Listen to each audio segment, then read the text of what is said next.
ماسیده اوجاک دما هشت 19 سالی تبلی چالاکیا رونشتنه یا دایکن شمیه لکاده گالاتا سرای دبه.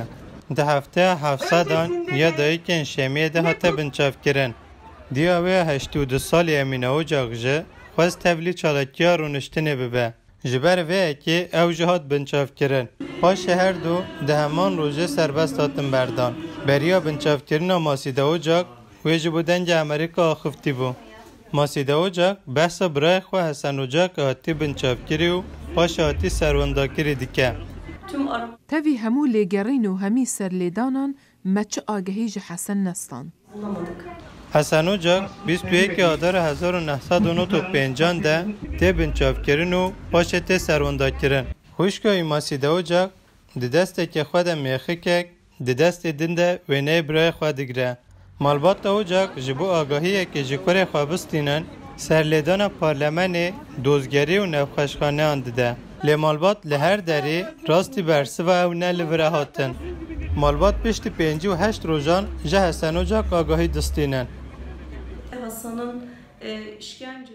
مدید کو دقیدن تیپا عدلی ده حسن به اشکنجه هاتیه کشتن. دما ام لحسن دگریان او وکی مروفک بیکس لگورستانا بیکسان یا altın şehir le İstanbul'e hatibu ve şartın. Bir insan gibi Altınşehir kimsesizler mezarlığına gömülmüştü. Maside Ocak dibêje piştî ve roje her tiş hat guhartin.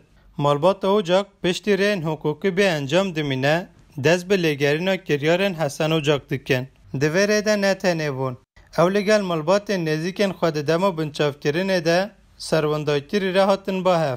Ji sala 1995 ve her şemiye li qada Galatasarayê dest bi çalakiya rûniştinê kirin.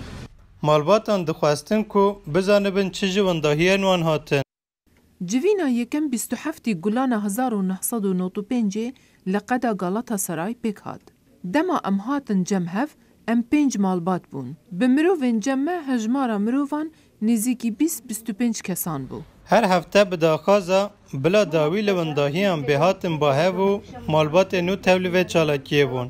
Malbat û xizmên wendahiyan gelek caran hatin astengkirin û hatin binçavkirin.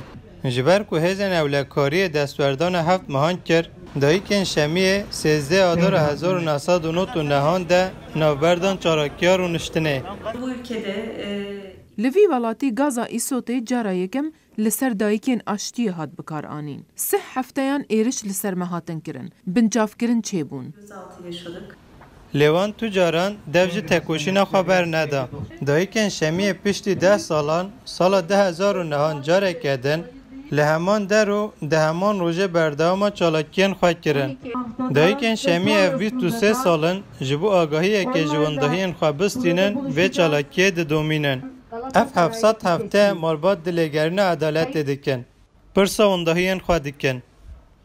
Arjantin'de Bi têkoşîna dayîkên Arjantînê ya didin meşandin li Plaza del Mayo çi qas ew qas zêde jî bûn.